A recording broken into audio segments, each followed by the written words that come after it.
San Fatu, Weban Tatalan Suban Kose,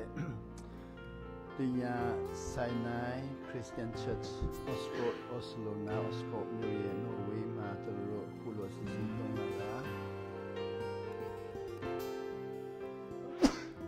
Sorry. Tonlara, who now Sonia, Pilare Due, Tipo Sampi, Kuro Bondo Namaro, Tinshavasi. Frolen Begalare to Rigoletiro, Jesutin, Frolen Arami, Sung de Muna,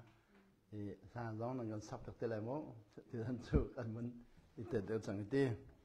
So let her long and Bangatin Halai, but by the top of me, Sagan Saktin Halai, and Tontat Halai. So le Tuzanto, Dinaro, General, Tonya, Sedai, Tatikan Quia, Yade, Jesu, Chimanchene. Tuzan tum chung by Panakazang file Lamakon Miteka, Kawun Pedu. Azan Kadna, the Johnning Ani, Johnny Lini, Nehesri, Kara, Tonhikulanga, Paramount song, Jadabrina, Sequinate the Sen, Tona Sangama, Ning Chai a Shin Lu, Hisha Kanjiku, and Ye Chama. Ning Chai a Shin, Ning Chai Bayin Lu, Hishaga, Judin, Jinya Bima, the King Credo, and Ru, Nippon Korea Ju, makes a bide, Surau, the Dikamare. The Johnny did history Nira, Nicolin and Yakan, Isaiah, but by the Sukri arading me he. Dana, Sampatang, Dia, Alakan Chimjai, Kum the Sri Tunghaku. Nippon Korea long samba lu, the sound kind of due. Ideal Muriha, Nippon Korea, sound kere. Israeli Pumpol ne, Dana, Sampahanka, Kumzasri, and half Timika, at the day Khan, Zahan Kalhiriat, Kara, Nicola Nikum Kulakumania, Maninia says shit to say, the tongue of Sangamaro, Shempolune, now he Shayaka, Piampiore, he Shayaka, Tendo di. Ning Chai Lansingu, Matijabu, Lohisha Biore, Era Ning Chai Shin Lame, Polnikan Nanito, Dainak Lampin and Tailo, the Sukri Aranua, the Sukri Sampahang, Ra, Diazhanka, and Chimtan. Tindo di, Ning Chai Lansingu, Matijabu, Ning Chai Shimian Labio P made, so Shimpoluale, Piampiore, Tindo di, Ning Chai Lansingo, Matijabu, Ning Chai Shin La Baby, Nanito, they nak Lampika, Nan Tailo, Smasela by Sukri, they nak Sampang Pani and Pernalai, Timikazahana, Kanchimtan. To Zanzo Azantumnak, he Habet Lanka, Kavan Petan Lai, Dinya Tatiani Maro, Ning Chai Pulu to Mia Sinkomu, no? They nak to Tunai, and can something. Sing Comusam like Hollingen, and can somning, moo, and can chimning, that the and canning car, Kavan Chimdolamu. General Ning Chai Bulu to me, sing Comu, a coaching maro. Ning Chai Shimbayin, the King Credo, Loka Jew, Jola Biro. Ning Chai Pila Raha, Nippon Town, Sidari. Atuzo, they not Sampang Pazi Sukrini, Valea, Arataki. Valley Jumbika, Dana Alakan Pernaka, Kum Town ni a Panzang. So they got Polnikan, the Sukri Avunzo Hantiga, Dana Ka at Zodatak. Shimpolua, the King Credo, Satin Lakandanima, the King in Chain, the Yadware. To up your no, I gave the King Credo to Machong Kebusuin, not to a sip way, type way, Lutam Hune to a Tubuat Hulo, Tome. The Sukri ha, they nak Sampram Pahatong Haselo, and it's Mitale, Raldoa, and the Nak of Hanlai, Zerongatia, the Suazul to Namanka, Tadi Dinga Kwakandi. To a Ning Chai Shin, the King Credo Matu Kebusuin. To her, the King Credo now like Dedu Roma. Dua Babole, Lam Harelu, Subiro, a colon tapime, Subiro, Simangin locere. So, the Sukritonin, Caviante, the Sozul to Lam Apal Mina, Nunarok Mina, Lam Apal Mina, the Takatim de Mivialteca, ngay thiam nak ba panak per dei nak akasar tar di atu chu Israel mi le Gentile mi kal lak zonga dei nak sar tuwa akaman di tuwa nying chang asin takhin khrit na tu bi nak ma itira lu myo ne helada lu myo cha ma le nying chang ye sa tin khan yu la khwin ya re de atu zan community mi betlang chu rom an lai ni a me le riat ni nya yue che le cham pai ka ro Yoma Kanji Seni Anye Seshima Simbolo Babazo Ning Chan Yigo Sinkore They nak to a car can so mena Ning Chan Yigo Sinkore They nak to a car can so mena Chucho Melang Hola Chun Polni tell me to if it depends on you if it depends on you. So me malu bata pya me sin. Tindo watiya shilayin de. Tindo watiya shilayin de. Lai holen siya chun nan ma nan tuan bawa ara asya chun de. Nan ma chunga adira siya chun de. Make peace with everyone. Mivyal de he de nak tua itim go. Tindo watiya shilayin de luria ne nying chan lobugo yui cheba. If it depends on you, make peace with everyone. Yoma kan san ne sashi. English lo jalo if it depends on you, make peace with everyone. Tindo ka no watiya chalayin tindo tawon phit de lu dai ne nying chan lobu Jusaba Nan ma chunga tuanbo arak umusya chundi mivyal de he de na to kha ithimu shima de khanyinga nye ko maro takin khrit do pyo de no ngin chan ye pyu lu to tu ri kaung ji yare ba chaung le su ro tu ro ko phaya takhin ta tami mya lo akho khan chin khan ya me jini takin khrit do loka ji jo la nit paung thang phit pi na ma khu ta ka ba long ma ngin chan ye pyu lu tu ri shi de ngin chan pyu lu tu ri ka tu lo ngin chan ye pyu lu le kha ma atat pa pe bi do lou de lu ri mya shi de Jesus Christ vai lam ta thi nwa dei na ka dop ta nwa ni nya Paul in a thok ki dei na atwa min ha tam pin num kha dei na to min ha kha dei na to ro nga nun na a pek mi an tam ta tak an tam ta tak chuka mhuna chun boi pai su no la ngai ro an nun na a pek mi dei na to me Peter jong ni nun na a pek dei na to na ga Paul jong ni nun na a pek dei na to na ga Stephen jong ni nun na a pek dei na to na ga အဲ့လိုပဲငြိမ်းချမ်းရေးလုပ်ဖို့အတွက်နော်သူတို့ဆက်ကပ်ပြီးတော့စင်ခေါ်တဲ့ခါမှာရှင်ပေါလုလည်းအသက်ပေးတယ်ရှင်ပေတရုလည်းအသက်ပေးတယ်စတီဗန်တို့လည်းတတိဖန်တို့လည်းအသက်ပေးတယ်ထိုနည်းလည်းကောင်းမဲ့တမန်တော်12ပါးအလုံးကလည်းအသက်ပေးတယ်ဇူလ်တူပလိနီဆောင်ခါဒိတ်နောက်တွတ်နာကနမ်ပဲဇူလ်တူပလိနီလကအဲ့ဒီတမန်တော်12ပါးထဲမှာသောမတ်ဆိုတဲ့လူနော်ခရစ်တော်ကိုငါလက်နဲ့သူ့ရဲ့အနာကိုငါလက်နဲ့မကင်မချင်းမယုံဘူးလို့စင်ခေါ်ခဲ့တဲ့သောမတ်ဟာခရစ်တော်ကိုသူကလက်နဲ့ကင်ပြီးနောက်မှာသူဟာငြိမ်းချမ်းရေးလုပ်မယ်ဆိုပြီးတော့အဲ့ဒီယေရုရှလင်ကနေပြီးအိန္ဒိယနိုင်ငံထိသွားပြီးတော့အိန္ဒိယနိုင်ငံမဒရတ်မှာငြိမ်းချမ်းရေးလုပ်ပြီးတော့အသက်ခံရတယ်နော်သောမတ်ဆိုတော့အခုချိန်ထိမဒရတ်မှာသောမတ်တင်ကြိုက်စွာရှိတယ်တဲ့နော်ယေရှုခရစ်နိနော်ဒိုင်နာတော်တင်ကအချီမီမနုံပစိနိခါThomas akatel Thomas Jisu ama ka ko ding ka tong han lo ka zum lai lo e te ati mi kha Jisu de kha ka ma ka tong chang te ati ama atong tar nuwa ni hin ning ka tho chang lai vai chung de na ka to lai te ti Jerusalem a tho yi ni chwalia de na abatwa India ram madras koram pong tiang madras tiang de na ro to madrasa an thai chu ka mana athi dis ning chan ye to tu pol hi tha an ton lama ကျွန်တော်တို့ဒိတ်နာတော့တူပေါ်လေထတော်လာမှာငင်းချမ်းရေးပြုတ်လို့တော့သူတွေထဲမှာနော်ငင်းချမ်းရေးပြုတ်လို့သူတို့ဟာအသက်ခံရတယ်အကွက်မြက်ခံရတယ်အလုတ်ကြံခံရတယ်အဲ့ဒါတော့ရှင်ပေါလုတို့ခေတုံးကပေါ့အခုကျွန်တော်တို့ခေရောက်လာတဲ့ခါမှာအတူကမဆန်တော့ဖန်တကဒိတ်နာတော့တူပေါ်အမေရိကန်နာခန်ဒေါက်တာမာတင်လူသာကင်းငင်းချမ်းရေးအတူအထချုံချုံအိန္ဒိယနိုင်ငံမှာမဟာဒ မဟာတမကန်ဒီခါငင်းချမ်းရဲ့အတွက်အန်ထထုံထုံကျွန်တော်တို့ဒေါက်တာမာတင်လူသာကင်းကအမေရိကန်နိုင်ငံမှာလွန်ခဲ့တဲ့နော်1960ခုနှစ်မှာငင်းချမ်းရေးလို့တော့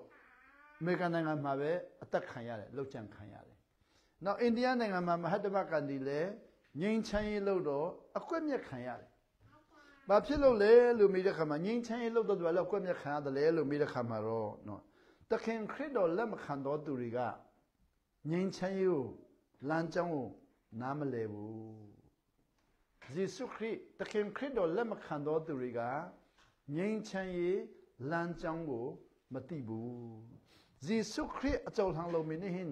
ဒိနာလမ်ပီအန်ထိုင်လို့ရတော့ငါဒိနာအတော့မိနာခါအန်သာအန်ဖောအန်ဖော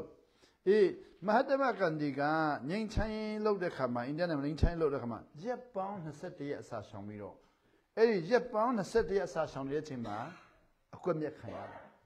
မဟာတမကန်ဒီကိုကွက်မြက်တဲ့လူတွေဟာနော်ငိမ့်ချမ်းရေးလုပ်တဲ့အချိန်မှာကွက်မြက်တဲ့လူတွေကအဲ့ဒီသူ့ရဲ့လူမျိုးဖြစ်တဲ့ဟိန္ဒူလူမျိုးတွေကငိမ့်ချမ်းရေးမကြိုက်လို့ကွက်မြက်လိုက်တာမဟာတမကန်ဒီရဲ့လူမျိုးတွေဖြစ်တဲ့ဟိန္ဒူလူမျိုးတွေကနော်မဟာတမကန်ဒီငိမ့်ချမ်းရေးကိုသူတို့မကြိုက်လို့ကွက်မြက်လိုက်တယ်ဒါမဲ့သူတို့သူ့လူမျိုးတွေကသူ့ရဲ့မဟာငိမ့်ချမ်းရေးမကြိုက်လို့ကွက်မြက်လိုက်တဲ့ခါမှာမဟာတမကန်ဒီကတကပါလုံးရဲ့ငိမ့်ချမ်းရေးဖြစ်ငိမ့်ချမ်းရေးရဲ့ဖခင်ဖြစ်လာအခုချိန်မှာတော့အနောက်နိုင်ငံကောအရှေ့နိုင်ငံကောခရိယန်တိုင်ဝမ်တွေအားလုံးကျမ်းစာကျောင်းတွေအားလုံးမှာအခုတကဘာလုံးမှာကျမ်းစာကျောင်းတွေအားလုံးမှာခရိယန်တိုင်ဝမ်အားလုံးမှာမဟာတမကန်ဒီရဲ့ငြိမ်းချမ်းရေးကိုလူတရက်တအားစိတ်ဝင်စားတယ်တအားစိတ်ဝင်စားတယ်ကျွန်တော်ဖိလစ်ပိုင်မှာကျောင်းတက်တော့ဖိလစ်ပိုင်မှာကျောင်းတက်တဲ့ချိန်မှာငြိမ်းချမ်းရေးကိုစိတ်ဝင်စားတော့အဲ့မှာစာရန်ပြုစုတာပေါ့စာရန်ပြုစုတယ်စာရန်ပြုစုတော့ကျွန်တော်တို့ကျောင်းမှာရှိတဲ့ library ကတအားသေးတော့အာရှဒနဘဏ်အာရှဖွံ့ဖြိုးရေးဘဏ် Asian Development Bank မှာစာအုပ်တွေတအားများတယ်အဲ့ဒီမှာတွားလိလာပါလို့သူတို့ပြောတဲ့တွေ့ဟုတ်ကဲ့ဆိုပြီးတော့အာရှဖွံ့ဖြိုးရေးဘဏ်မှာတွားလိလာတာပေါ့အာရှဖွံ့ဖြိုးရေးဘဏ်ရောက်တော့သူတို့စာအုပ်စာကြည့်တဲ့ကတအားကြီးလွန်းတော့တနေကုန်တွားရင်လည်းမကုန်ဘူးနော်တနေကုန်တွားပြီးတော့လိလာပါအဲ့မှာမဟာတမကန်ဒီစာအုပ်ကနော်ကျန်းစာအုပ်ကျွန်တော်တို့ခုကျန်းစာအကြီးကြီးပေါ့နော်ဒီရတော့နည်းနည်းသေးတယ်လေကျန်းစာအကြီးကြီးအဲ့ဒီကျန်းစာအကြီးကြီးလိုမျိုးတွားလိလာတော့အုပ်ပေါင်း29အုပ်ရှိတယ်ကျန်းစာအကြီးကြီးနဲ့တူတဲ့အုပ်ပေါင်း29အုပ်ရှိတယ်ကျွန်တော်လေးလာချင်တာတအုပ်လောက်ပဲလေးလာချင်တာ29အုပ်လေးလာဖို့မဖြစ်နိုင်ဘူး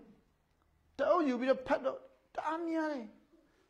ကျွန်တော်ကမဟာတမကန်ဒီအထင်မကြီးခဲ့ဘူးသိလည်းမသိခဲ့ဘူးနော်မြန်မာနိုင်ငံမှာမဟာတမကန်ဒီဆိုခရီးမဟုတ်ဘူးအဲ့လိုပဲထင်ခဲ့တာနော်မဟာတမခရီးမဟုတ်ဘူးမဟာတမတရားဘာမှကျွန်တော်လည်းမဆိုင်ဘူးအိန္ဒိယလူမျိုးကျွန်တော်လည်းဘာမှမဆိုင်ဘူးအဲ့လိုပဲထင်ခဲ့တာလေ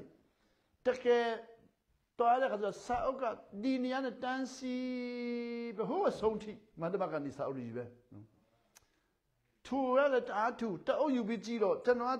တပတ်လုံးလုံးဖတ်ရင်တော့မကုန်မှာမဟုတ်တအုပ်ကိုအဲ့တော့29ဖတ်ရမယ်ဆိုတော့စဉ်းစားပြီးအုံနောက်ကိုမြရတဲ့တကယ်ချင်းတွေကိုမေးတာပေါ့ဘာဖြစ်လို့မဟာတမကန်ဒီစာအုပ်အဲ့လောက်တော့များတယ်လဲလို့ပြီးတော့အဲ့ဒီမှာရှိတဲ့ဒေါက်တာပွဲရတဲ့ဆရာကြီးတွေကခင်ဗျားနားမလည်ဘူးလားတဲ့ကဘာပေါ်မှာငိမ့်ချမ်းရေးလုပ်တော်သူများထဲမှာတခင်ခရစ်တော်မှလွဲရင်သူဟာတဲ့နော်ငိမ့်ချမ်းရေးသဘောပေါက်ဆုံးဖြစ်တယ်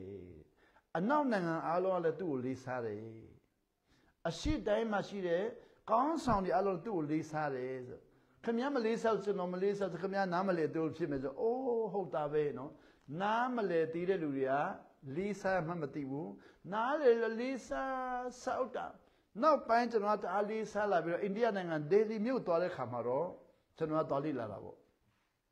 သူ့တင်ချိုင်းကိုသွားလိလာသူ့တင်ချိုင်းမှာသွားလိလာတော့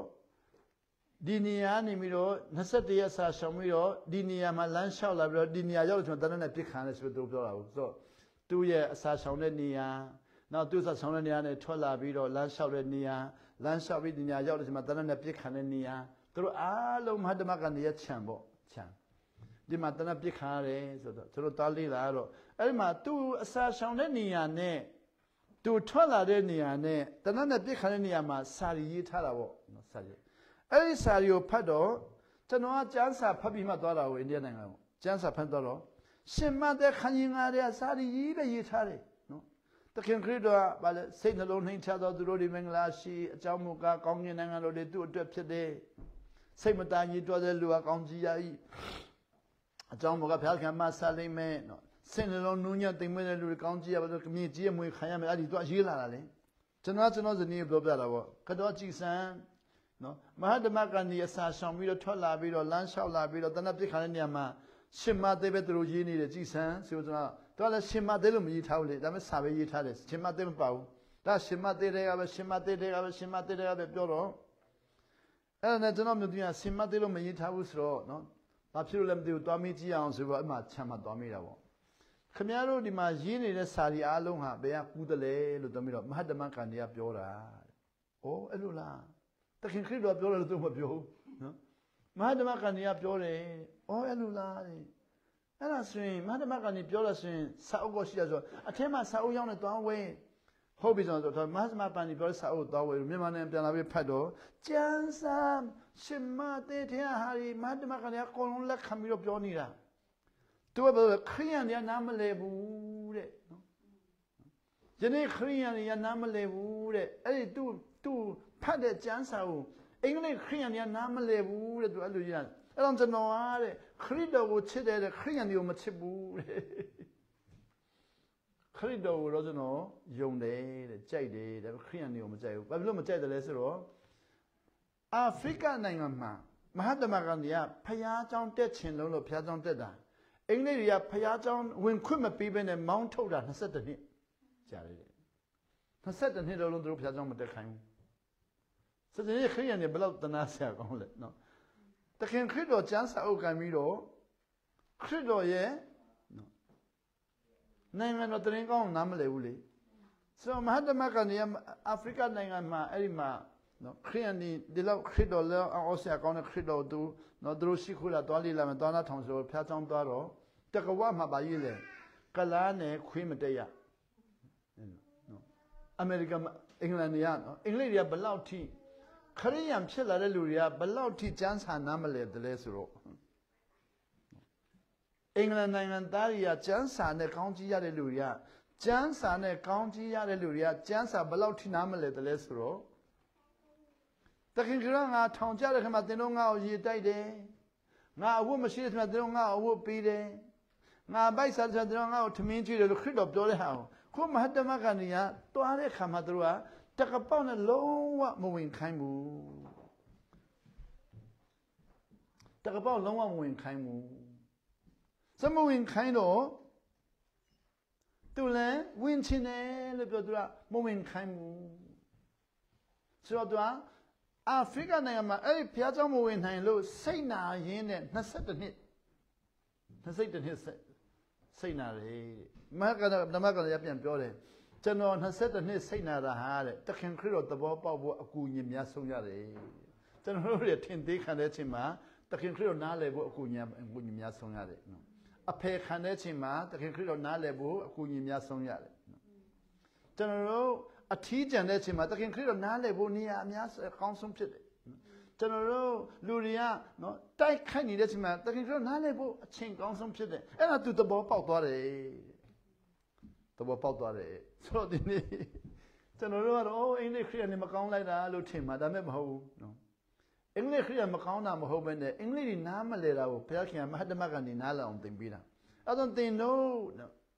အဖေခံတဲ့အချိန်မှာလက်ခောက်တီးပြီးကလောအထင်သေးခံတဲ့အချိန်မှာလက်ခောက်တီးပြီးကလောနော်အမုန်းခံတဲ့အချိန်မှာလက်ခောက်တီးပြီးကလောဘာပြောလဲနိုင်ငံတော်သင်တို့အတွက်ဖြစ်မဟာဓမ္မကနိုင်ငံတော်နားလဲသွားသူကအာဖရိကမှာနေတော့တော့ငါခရစ်တော်ချစ်တဲ့ခရိယန်တွေမုန်းတယ်လို့ပြောတယ်။အိန္ဒိယနဲ့ပြန်လာတဲ့ခါမှာတော့အဲ့လိုမဟုတ်တော့ဘူးနော်။သူ့ရဲ့နော်အင်္ဂလိပ်ကိုမုန်းတဲ့ခရိယန်ကိုမုန်းတဲ့အမြင်အားလုံးဟာနိုင်ငံတော်နားလည်လာတဲ့ခါမှာတော့မမုန်းတော့ဘူး။ဆိုတော့ငြိမ်းချမ်းရေးလုပ်တော့မယ်။အင်္ဂလိပ်နဲ့အိန္ဒိယနိုင်ငံကြားမှာသူငြိမ်းချမ်းရေးလုပ်မယ်ဆိုတော့သူအစာရှောင်တာပေါ့။အဲ့ဒါအစာရှောင်တဲ့ချိန်မှာ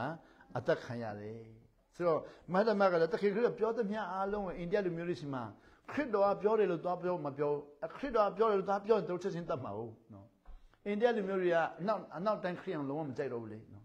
မြန်မာကလည်းနောက်တိုင်းခရီးယန်မကြိုက်ဘူးအိန္ဒိယလည်းနောက်တိုင်းခရီးယန်မကြိုက်ဘူးနော်ခရီးယန်ဖျားကြောင်းလည်းမကြိုက်ဘူးနောက်တိုင်းဘာသာမကြိုက်တဲ့အချိန်မှာမဟာတမကနေခရစ်တော်ပြောတယ်လို့ပြောရင်သူတို့ကြိုက်မှာမဟုတ်ဘူးအခုတော့ခရစ်တော်ပြောတယ်လို့ပြောရှင်မသေးတဲ့အတွက်ယူပြီးတော့ပြောတာမှအိန္ဒိယတွေကကြိုက်လုံးလို့နောက်ဆုံးကြတော့အင်္ဂလိပ်နဲ့အိန္ဒိယနဲ့ငြိမ်းချမ်းရေးလုပ်တယ်ငြိမ်းချမ်းရေးဖတ်ခင်ဖြစ်လာတယ်အဲ့ဒီမှာနော်အင်္ဂလိပ်ကိုမုံတဲ့လူတွေကမဟာတမကနေကိုလှုပ်ချင်ပလိုက်တယ်လှုပ်ချင်ပလိုက်တော့နောက်ပြီးတော့မာတင်လူသာကင်းကလည်းအဲ့ဒီကျမ်းစာကိုဖတ်လာတခင်တို့ဖတ်လာခါမှာပြောလဲကျွန်တော်သဘောပေါက်သွားပြီအင်္ဂလိပ် I have a dream ပေါ့ကျွန်တော်အိမ်မက်ရသွားပြီတဲ့ဘာလဲဆိုတော့အင်္ဂလိပ်တွေကလူမဲတွေကိုတအားအထင်သေးတဲ့ဟာတခင်ခရစ်တော်နာမတော်အဖြစ်နော်ပြန်ပြီးတော့မေတ္တာပြန်ပေးခွင့်ရမယ်အမေရိကန်နိုင်ငံမှာအင်္ဂလိပ်တွေကနော်အာဖရိကလူမျိုးတွေကိုသူတို့ကပတ်စံနဲ့ဝယ်ပြီးတော့ဂျုံမွေးတာပေါ့ဂျုံဖြစ်နေမွေးပြီးတော့1863မှာအာဗြဟံလင်ကွန်းကနေပြီးတော့အမေရိကန်နိုင်ငံမှာနော်အာဖရိကနိုင်ငံသားတွေအလုံးဂျုံဖြစ်တာကိုနော်ဖကြမ်းစာလက်မခံဘူးတခင်ခရစ်တော်လက်မခံဘူးအဲ့ဒါကြောင့်ဂျုံတွေအလုံးလွတ်လပ်ခွင့်ပေးမယ်ဆိုလက်မှတ်ထိုးလိုက်တာ1860မှာလက်မှတ်ထိုးလိုက်တော့တမန်တော်လင်ကွန်းတို့တပ်ပလိုက်တယ်တခင်ခရစ်တော်ရဲ့ငြိမ်းချမ်းရေးကိုနားလည်လာတဲ့လူကိုနားမလည်တဲ့လူကအမြဲတမ်းကွက်မြတ်တယ်နော်ကွက်မြတ်ဆိုအဗြဟံလင်ကွန်းကိုနော်ကျွန်ဒီအားလုံးကိုကျွန်မဖြစ်ခိုင်းတော့ဘူးလို့မင်းလက်မှတ်လက်ထိုးရောအသက်ခံရတယ်အသက်ခံရပြီး1863မှာအသက်ခံရပြီးတော့နှစ်ပေါင်း100ကြာလာတဲ့ခါမှာ1963ရောက်လာတဲ့ခါမှာနှစ်ပေါင်း100ကြာသွားပြီနှစ်ပေါင်း100ကြာအမေရိကန်နိုင်ငံမှာအင်္ဂလိပ်တွေကအာဖရိကနိုင်ငံသားတွေကိုအထင်သေးတော့မုံတော့ကျွန်မဟုတ်တော့ပြီမဲ့နေရာကောင်းမပေးသေးဘူးတင်းဦးဆရာလည်းမလုပ်ခိုင်းသေးဘူးကျန်းစာကျောင်းလည်းမတက်ခိုင်းသေးဘူးနော်နောက်ကျန်းစာဖတ်ရင်တော့မှသူတို့ကနားလည်နိုင်မှာမဟုတ်ဘူးလို့သူကထင်သေးတော့နော်အခုအင်္ဂလိပ်တွေကကျွန်တော်အာရှတွေကိုလည်းလေကျန်းစာနားလည်နိုင်မှာမဟုတ်ဘူးတဲ့နော်အခုကျွန်တော်တို့ကျန်းစာကိုနော်အခုကိုရောရဲ့မေတ္တာနိုင်ငံတော်နဲ့မကြည့်ဘဲနဲ့ theology နဲ့ကြည့်ရင်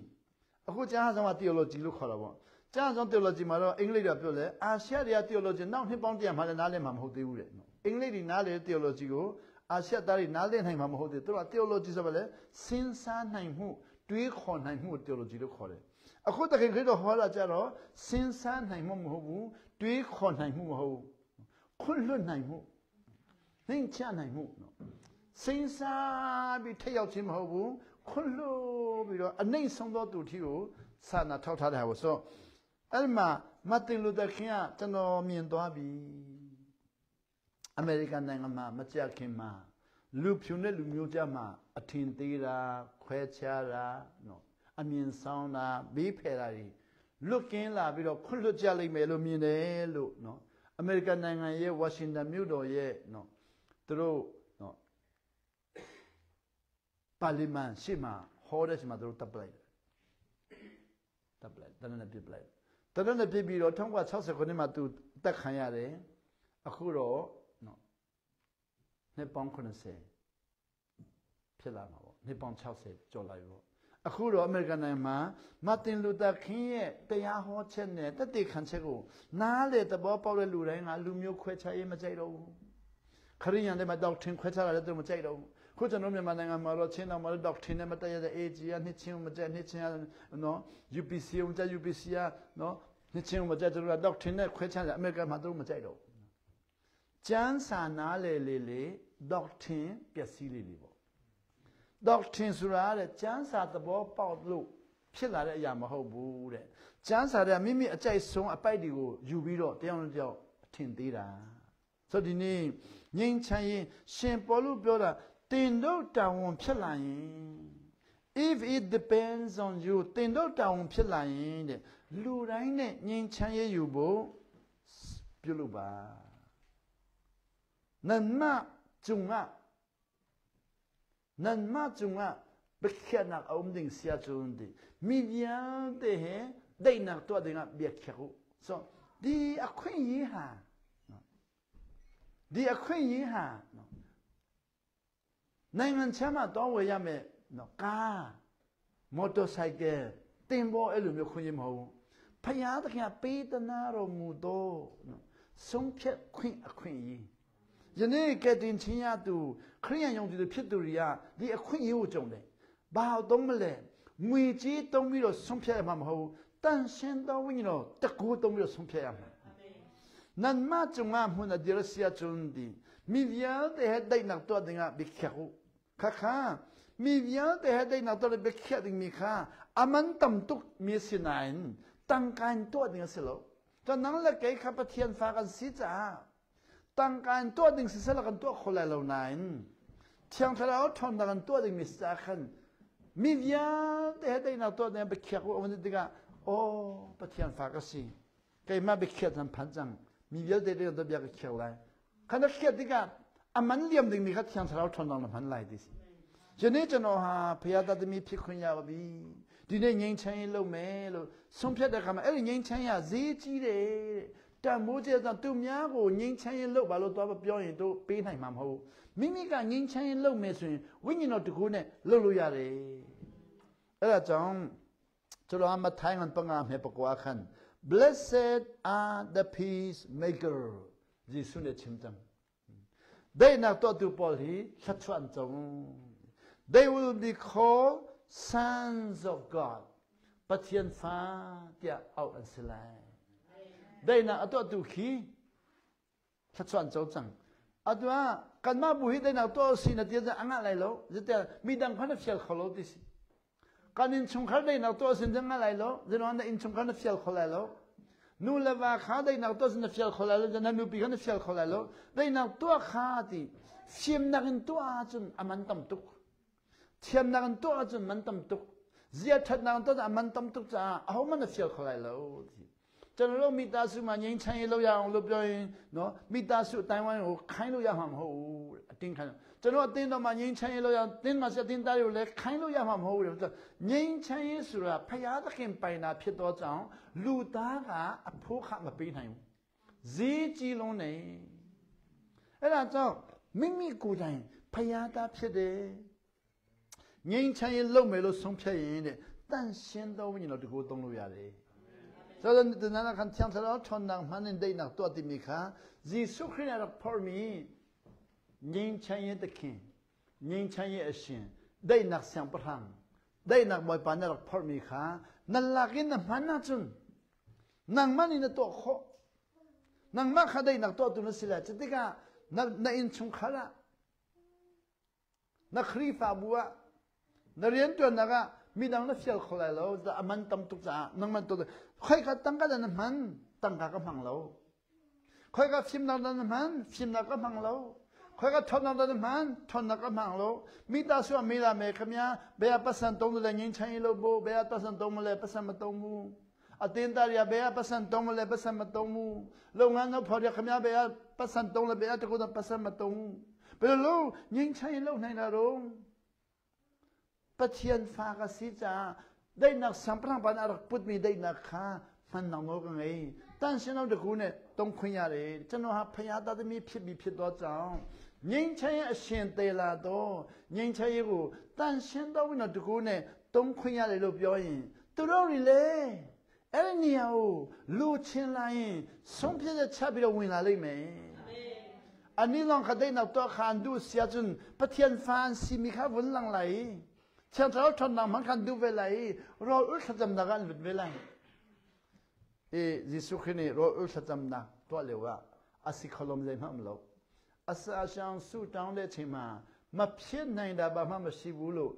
ကျွန်တော်တို့ကိုရှင်းပြတယ်ယေရှုခရစ်ရောဥခဇမ်နာတော်လေဝအစီခလုံးလေးမှမလို့တဲ့အကန်ကြုံပြအတူတူအမှန်မီနီအပမ်ချံတုံးတဲ့လူတွေသဘောပေါက်သွားပြီအပမင်ဟာနေပြန်ဖြတ်ကြံတဘောပေါက်တဲ့လူတွေကဆုံးဖြတ်ချက်ချလိုက်ပြီပြန်ခက်မင်ဟာနေဒိတ်နခန်တော့ထမကြံဆုံးဖြတ်ချက်ချတဲ့လူတွေကငင်းချမ်းကိုလှုပ်လာပြီလှုပ်လာတော့ကဘာကြီးမှာငင်းချမ်းရေးကျေပြတ်လာတယ်ပြန်ခက်မင်နေငင်းချမ်းရဲ့ဒိတ်နန်တော့မှရေးအန်ပေါင်ကမဒိုင်တော့မှကြံဆုံးဖြတ်ချက်ချတဲ့လူကငင်းချမ်းလှုပ်လာတော့ငင်းချမ်းရေးကကျေပြတ်လာတယ်အခုဆိုရင်နော်နော်ဝေးနိုင်ငံကျွန်တော်ရောက်လာတယ်ငြိမ်းချမ်းရေးနိုင်ငံ လို့တို့ခေါ်တယ်နော်ဝေးနိုင်ငံရောက်လာတယ်နော်ဝေးနိုင်ငံတို့ငင်းချမ်းရေးနိုင်ငံတဲ့နော်ဝေးရံပလောက်ဖန်နော်ဝေးရံပေါ်နဲ့မခါဒိတ်နာရမနတီ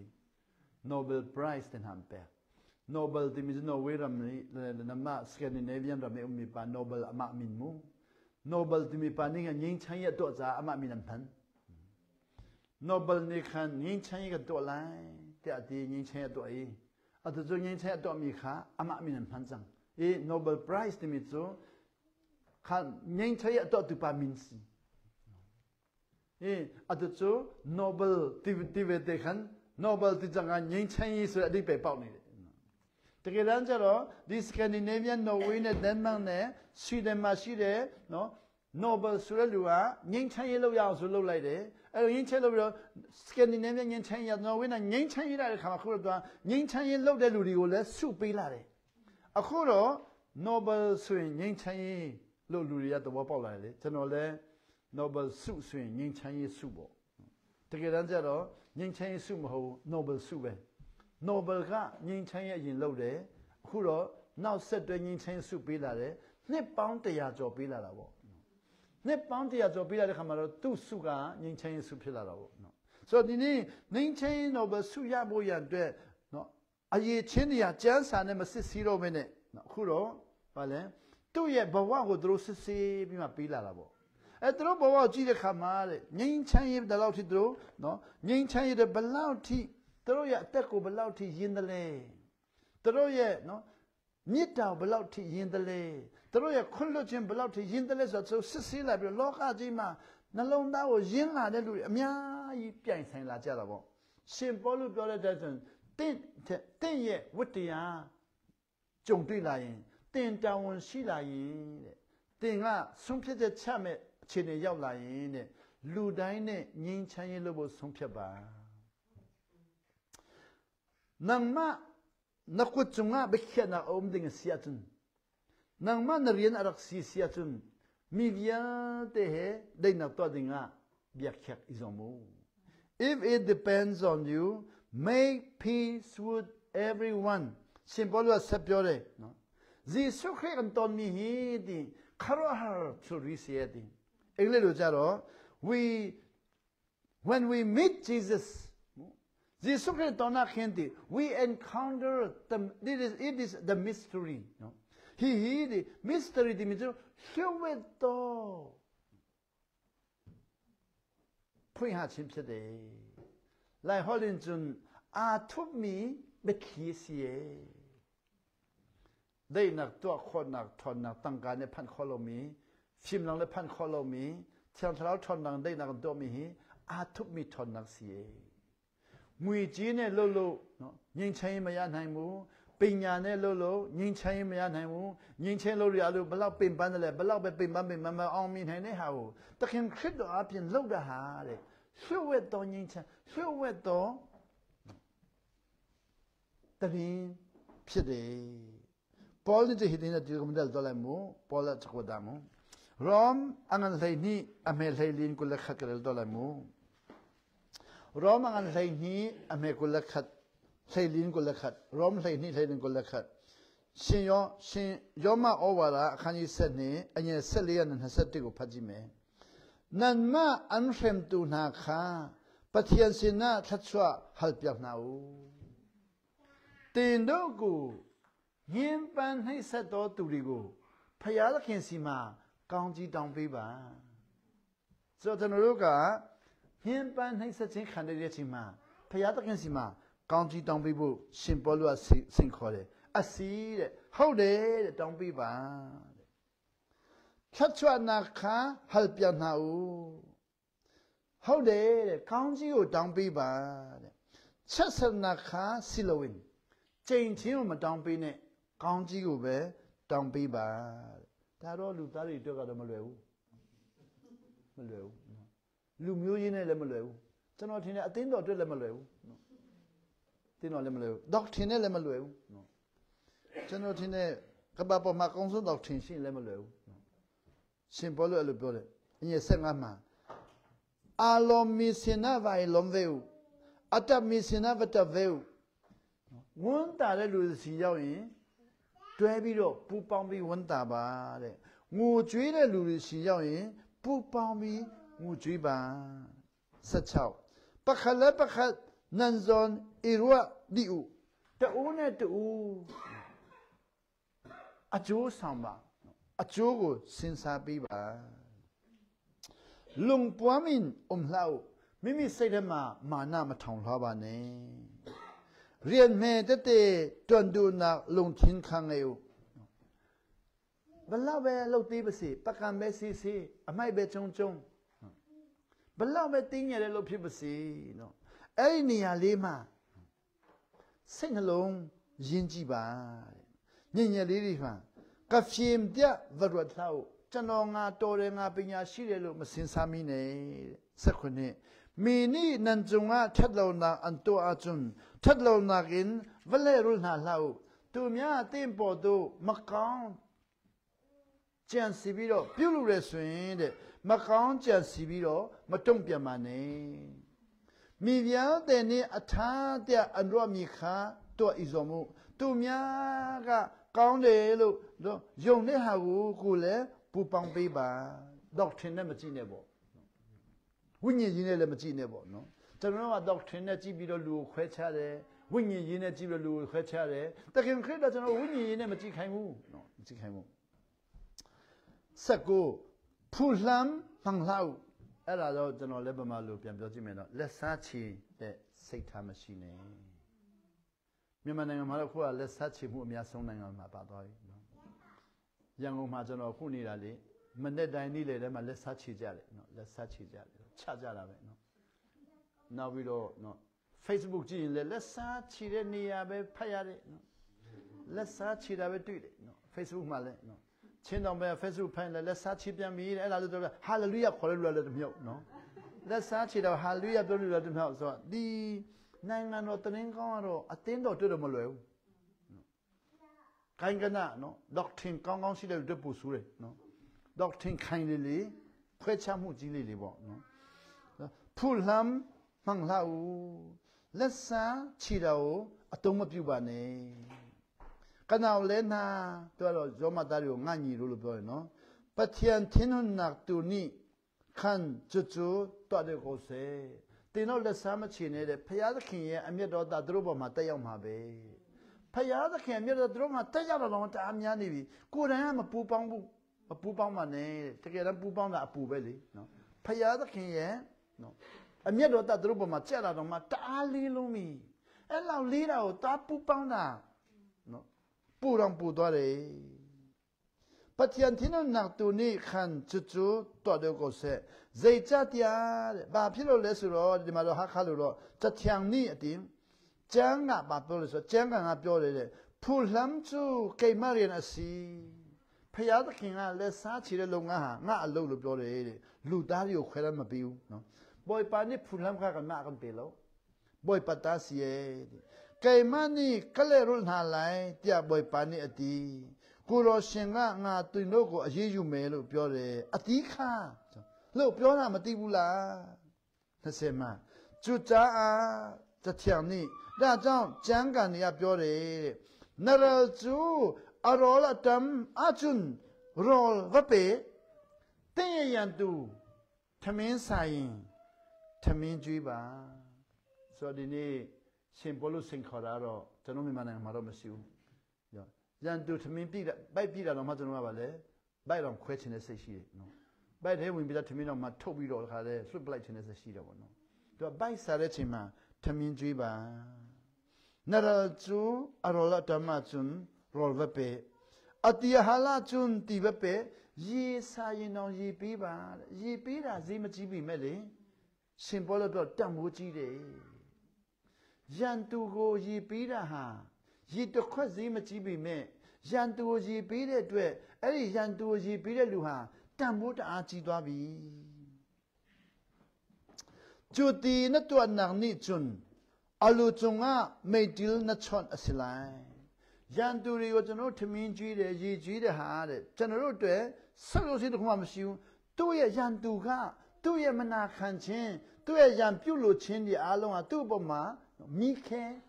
ติงขันยาบีมีแค่ติงขันยาบี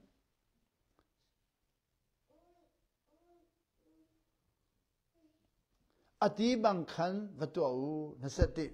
အခုတော့20နောက်ဆုံးပိုက်ပေါ့နော်ထတ်လုံနာခါဣတေတလောက်ထတ်နာတူနိခန်ထတ်နာတူင်ထတ်လုံနာခါတေယောမူမြန်မာလိုဘာသာပြန်ကြည့်မယ်နော်အဆုံးအားဖြင့်အရှုံးမခံပါနဲ့အကောင်းအားဖြင့်အဆုံးကိုနိုင်ဖို့ကြိုးစားကြပါကျွန်တော်တို့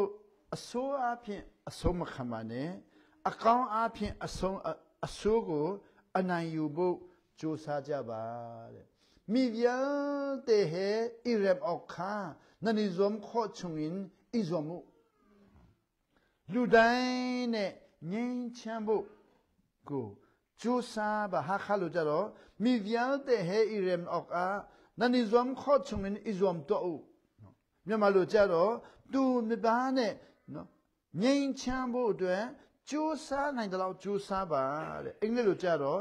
if it depend on you တဲ့ပေါ်မှာနော်ဝတ္တရားရှိလာရင်တဲ့ make peace with everyone လူတိုင်းနဲ့ငြိမ်းချမ်းရေးပြုလုပ်ဖို့ကြိုးစားပါဒီညတော့ရှင်ပေါလုကလည်းကျွန်တော်တို့ဆင်ခေါ်တယ်နော်ဆင်ခေါ်တယ်တခင်ခရစ်တော်လည်းကျွန်တော်တို့ဆင်ခေါ်တယ်တမန်တော်တွေကလည်းကဘာကြီးကိုဆင်ခေါ်တယ်ကျွန်တော်တို့လည်းနော်ဖယားတသမီးဖြစ်ပြီးဆိုရင်ဆင်ခေါ်ခွင့်ရတာပေါ့သူဇာနာပေါနိကမခါကန်ဆုံပီတာဒေပေါလန်ကန်ဆုံပဲကျွန်တော်အကျွန်းတူကန်ထိုင်မနာအကန်ဆုံတူပေါတမ်ပီဝန်ချုံပနာလူမင်းကန်ဆုံပဲနိနကဲလန်းလောင်းဝန်ချုံပနာကန်လူလိုင်းပတိယန်ဖာကစီဒီယာကျွန်းကန်မဇုံခါအထောဝေဒငါမင်းတောင်ဟန်ဆုံခေါ်နံဟနာပပနာကန်ချိုင်จุดที่ได้นักตัวดิ่งะได้นักตัวมินหาจูดิปะเทียนฟ้าเตียอัดเอาหาไหลก็รู้เรามันมีจูวันจงพัดกันมันกันเอาได้เลยบริมันกันเอาเลยที่มีมูกองกินยาวมาพยาตาที่มีโลกขอคำมาละโลกามาได้ชินได้ชิมาขอคำมาละจะนอนได้จ้ารอจะนอนจ้ารอหาตาตามีอะไรนะเช่นน้องตัวเลยเช่นเรามาคู่นี้อะไรลูนาสุดต้องปีมันเลยเนาะเช่นเราตอนนี้ลูนาย่องง่ายต้องปีเลยเนาะพอเปียกได้ลูเลชีมันเปียกได้ลูเลชีเซ็กซ์ลูเลชีรถตาพิษลูเลชีวันตาลูเลชีงูจุลูเลชีอะไรอย่างนี้บ่เนาะได้หรอเนาะเจ้าน้อยอย่าลงหัวเลยเนาะตัวอย่ายงจีเช่นได้แม่ตัวว่าตัวเสียอุบาอุกาเด็กกองจีตายาเลยพยาลูสิเบเด็กตัวว่าเจ้าน้อยပြောเลยเนาะ来讲，下班了，我就出去走，都不天米北啊是高，对啊，按个地给嘛看，不天米北那是高，พยาลูเบแล้วตัวจะบอกจะนับพยาลูมาหูบูโลเปลี่ยนตัวเลยปะเทียนมีก็สิลเวนัสสิกเวก็สิลเวนัสสิกเวก็สิลเวขมิ้นพยาตะกินลูเบมาหูบูจะนับพยาลูมาหูบูอะไรส่วนขมิ้นมาเลยพยาตาปะเทียนมีนิสัยอะไรนั่นสิดิปะเทียนฟ้าดิน่าปลอปะเทียนมีนิสัยกันนี่ที่มันอาซาตุกจังนั่งมาไอ้ปลอละพยาลูลูขมิ้นจะรู้ตัวลองขมิ้นตาเมียนนี่วีเด่นเนาะน้ำเมียตุกจังปะเทียนฟ้าก็สิน่าปลอขมิ้นว่าจ้าเลยsoทีนี้เจ้าสาน้ำเลยลูเรียจะนอพยาตาพี่เลยรู้ตัวตัวว่าจ้าเลยแต่กินแล้วแต่กินคริสต์ว่าเล็กสั่งเพี้ยนปีละကျွန်တော်ကကျိုးစားထုတ်ပြီးတော့ရတာမဟုတ်ဖယားလို့ကျွန်တော်မရနိုင်ဘူးကိုတော့ကျွန်တော်မပေးဘူးနော်ဖယားသားကိုပေးတာကိုတော့ပေးတာယူတာဖယားလူကိုတော့မပေးဘူးဖယားလူကဣတိလလူမျိုးတွေဣတိလလူမျိုးဣသရေလမင်းဟာจะปะเทียนเมียนซีบอยปานะแปกนะกันเนี่ยกันเปလို့สุดแต่อะก็แปกเรามันจะเสียนั่นก็แปกဣတိလလူမျိုးတွေဖယားကဖယားလူလို့သူတို့ပေးလို့သူတို့ရတယ်ကျွန်တော်ကဖယားကျွန်တော်ခရစ်ကဖယားလူလို့မပေးဘူးဆိုကိုတော့မပေးတာခင်ဗျားတို့ကျွန်တော်ပေးတာကျွန်တော်ယူလို့မရဘူးဘွိုပနာကပယ်လို့မီပတိယန်မီပီနန်ကပယ်ချူကလာခလို့ဘွိပနီပတိယန်နီဣသရေလမီဟာပတိယန်မီတဲ့ပယ်နိုင်အလ္လာဟ်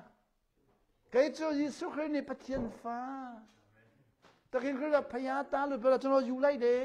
သူတို့ကလက်မခံနိုင်ဘူးတဲ့နော်တကယ်တမ်းဆိုရင်နားမလဲရင်ကျွန်တော်လက်မခံတာဒါအများကြီးအဲ့တော့အခုငြိမ်းချမ်းရေးလုပ်တော်သူတွေဟာတဲ့တခင်ခရစ်တော် ဖယားသားသမီးလို့ခံခါရမယ်ကျွန်တော်ပြောင်းပြန်ပြောကြည့်မယ်ဖယားသားသမီးတွေကပဲငြိမ်းချမ်းလို့လုပ်ရတယ်ဖယားသားသမီးတွေငြိမ်းချမ်းရဲ့ဈေးကြီးလွန်းတော့ဖယားသားသမီးတွေကလုပ်လို့ရဘာလို့ဆိုရင်ဖယားသားသမီးတွေကငွေကြေးနဲ့မလုပ်ဘူးပညာနဲ့မလုပ်ဘူးနာခံခြင်းနဲ့လုပ်တယ်တန်ရှင်းတော်မီနော်တကူနဲ့လုပ်တယ်ဒိတ်နာကျိုးတဲ့ပတ်ချန်ဖာလေလောနဲ့တော့ခေါ်ဇေရောငါတိစံပတ်ချန်ဖာလေကျူအန်ပါနော်ငိုင်းနာကန်တော့ချန်ထလောထောင်းနန်တော့တန်ကန်နန်တော့ခေါ်တယ်လို့ฟิล์มนานตัวขดแล้วจ้าป่าโน้ไงหนังเละเทียงทะเลาะทนนานตัวจู่ๆยิสุนี่เราอึดจำดังอินอาศิขลมิใจพังเราเอตีตะคินคริดาซาช่างสู้ดาวเชียเป็นแบบเช่นไหนละบ้ามันไม่สิ่งสอาซาช่างน่ะทมิเวสยามลูทมิเวสยามลูลาซาเลซาสยามลูอาซาช่างสู้ดาวไม่ทมิเลยมาเวไม่ทมิเลยมาซาสิทายยังไงลูยาเลยบลาวอังเสียกองเลยลูรีฮะเปลี่ยนเปลี่ยนตัวเลยปัสสันตาคงไม่เดียวอาซาซาบีมาตัวลูกเชนจ้าเราปัสสันมาคงไม่น่าซาช่างไม่ต้องมาลูกเชนจ้าน่าขันเชนเนี่ยลูยาเลยยาวได้พิจารณาของชีวิตบาสิอาเมนอาเมน